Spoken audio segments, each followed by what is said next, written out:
about the rapid antigen test. So we finish about PCR. Rapid antigen test, as we already discussed, it is seem to be less sensitive compared to PCR. But with high viral loads, with low CT values, the sensitivity improves in antigen test also. The most important character of rapid antigen test is it is having a very high positive predictive value for infectiousness than PCR.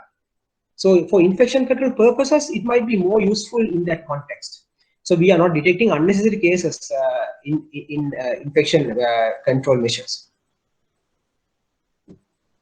But when we are dealing with rapid antigen test, we have to understand these issues. The one thing is the performance of different rapid antigen tests are highly variable. I mean, there are highly variable performance among rapid antigen tests in the market, and the same rapid antigen test would give highly variable performance rates in different settings, depending on the level of training the staff had to do it and to interpret the results.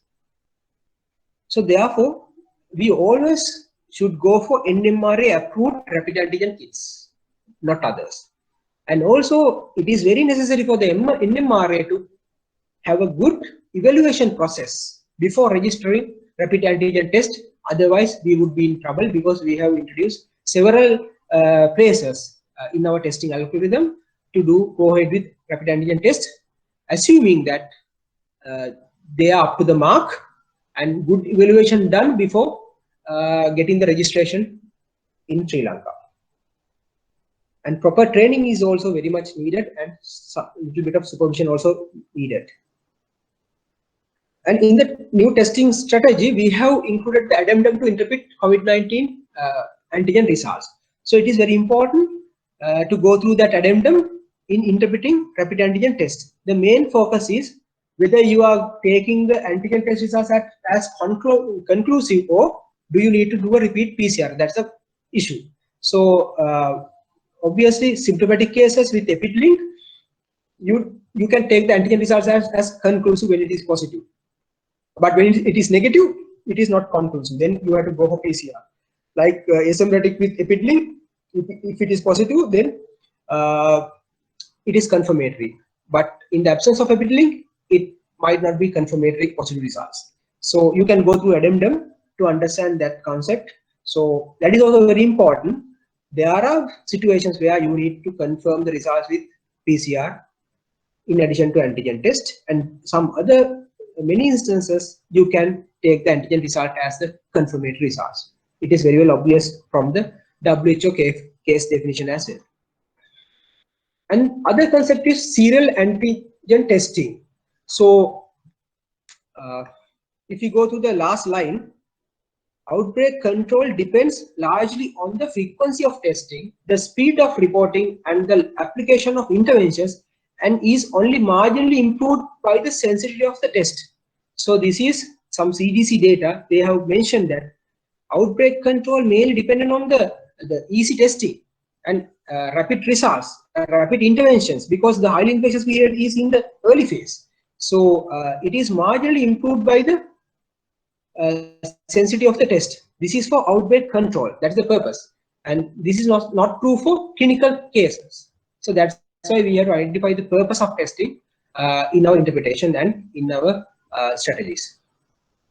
And it is a well-known method in congregate living settings. We can use rapid antigen serial testing to early identify outbreaks, and also to have measures for that. So in that sense, we have introduced some areas in our testing strategy for antigen testing. We have introduced antigen testing before medical procedures for screening, as I described earlier. And also we can use antigen testing in prisons and psychiatric wards, care homes, like congregate settings, to have a continuous evaluation of situation and early identify the outbreaks and taking measures. And also we have suggested antigen screening and after an exposure by an immunized healthcare worker. We don't recommend to quarantine, but we recommend to have some serial antigen testing just to detect any breakthrough infections, because that is also important. And for community quarantine exit, again we have provided we have given the provision to choose either PCR or antigen test. But in case of PCR, you can just do the person only for the testing. But if you are going for antigen at the end of the quarantine in community setting, this is not for overseas returnees, this is only for community testing. If you are using antigen test, you have to test the all household members. That is also to mitigate the risk of some issues in the sensitivity of the antigen test. So if you test all household members, it is unlikely to miss the transmission chain. Another very controversial topic is when to discharge the patient. In CDC guideline and Public Health England guideline, it is clearly said that discharge of patient should not be dependent on testing. So you don't resort to testing to decide on discharge. It is based on symptom improvements and also the duration from the first positive result, the viral medical results. But you can use PCR test if you consider early discharge. Say that we told that in severe cases that they might be infectious for 3 weeks, but the case has improved by 2 weeks. Then we might do PCR and make a decision for early discharge. That's the area where you need to use PCR, otherwise not for routine discharge.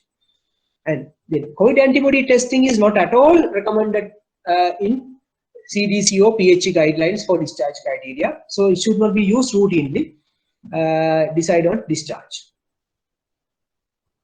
Then immune-compromised patients, as I said earlier, the severe immune-compromised people can excrete virus more than 3 weeks, the replication competent virus, but only a minor percentage. Therefore, it is better to do some virological test before discharge at the end of 3 weeks with PCR or antigen on severe immune-compromised patients. Then about quarantine exit, the when to test and what test to be used. So normally this is the CDC table. They assess they quantify the risk, residual post-quarantine transmission risk on different days of quarantines. If you release on day 7, if you release on day 10, if you release on 14 days, what is the risk without testing, with PCR testing, with antigen testing? They have quantified. You can see if you release them on day 14 after the last exposure with PCR negative result, the risk is almost 0. But if you do antigen test, there is a small risk. That's why I introduced the checking all household members in that community quarantine exit. And now these days we have to live new normal living. People can't go on quarantine for long days. So even other countries considering shorter quarantine periods. If you do day 10 release with PCR, this is the marginal risk that you are taking. So all these are dependent on the level of risk that you want to take according to the level of transmission and according to the country's situation and the availability of other measures. So the post-quarantine transmission risk with a false negative test depends on the other factors, including vaccination rates in the community, use of masks and other preventive measures. As long as you are taking those measures and living the new normal living, then we are able to take these small risk with early quarantine release. Especially we have introduced in this one in our strategy for essential work. There are some essential workers who can't wait for 14 days. So we have given them quarantine release on day 10 with the PCR. So margin of error is less than antigen. And also they have to adhere with the relevant precautions after release. If they become ill, they have to report back and get tested.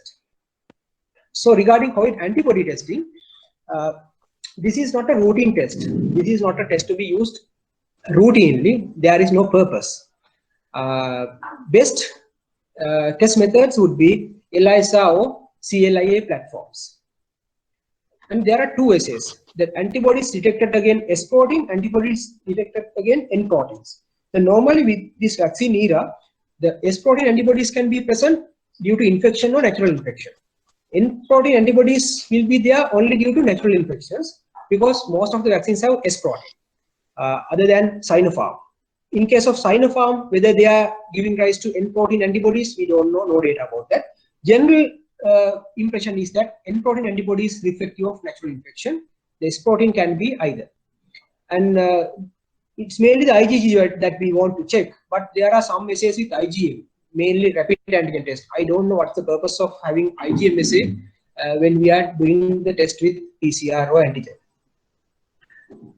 And also most of the tests are qualitative tests, yes or no answer, whether antibody positive or not. But there are a few semi-quantitative assays which might be useful on selecting for convalescent plasma therapy. We know that convalescent plasma therapy is not a routine indication, but FDA has approved it for emergency use authorization for selected cases. So if we want to try convalescent plasma therapy, then we need to assess the antibody level in convalescent plasma. There are some quantitative assays for that purpose with defined criteria. And is COVID antibody a marker of non-infectivity? No, it is not on its own. In isolation, it is not a marker of non-infectivity, but you can interpret that results with clinical criteria and duration of illness or infection. In combined interpretation, COVID-19 antibody may be suggestive of resolving or resolved infection, as it takes more than 7 to 10 days to develop COVID-19 antibody in majority of cases. The indications for antibody testing to retrospectively diagnose discrepant results, community surveillance, a selection of convalescent plasma, and also it is very important to have antibody assay to test on patients presenting with complications with MIS-C or pneumonia. When they present with these complications, possible complications, if the PCR is negative, then we have to do antibody testing to further evaluation because they might be probable cases. And there is no routine indication for antibody testing after vaccination, or sometimes some people want to test antibodies to decide on vaccination. It is also not an indication. Before or after, there is no routine indication for testing for antibody, COVID-19 antibody. Because there are no clearly validated platforms, or there are no defined criteria for immunity to assess after vaccination. But generally, when COVID-19 antibody detected against S protein after vaccination, it may be correlating with immunity with some sort of error range. So therefore, we can improvise our available S antibody assays. It might show that you've got some antibodies, and it might be correlating with the neutralizing antibodies according to some studies, but it is not a routine indication for such testing. And there are specific tests designed for checking neutralizing antibodies. They are mainly for research purpose. And there are other methods to detect SARS-CoV-2 infections: LAMP assay, two different types, probes assay and colorimetric assay, and some other point of care testing with devices. All these have their own pros and cons, therefore should be evaluated thoroughly and adequately before implementing in routine diagnostic service. I don't have time to go into details.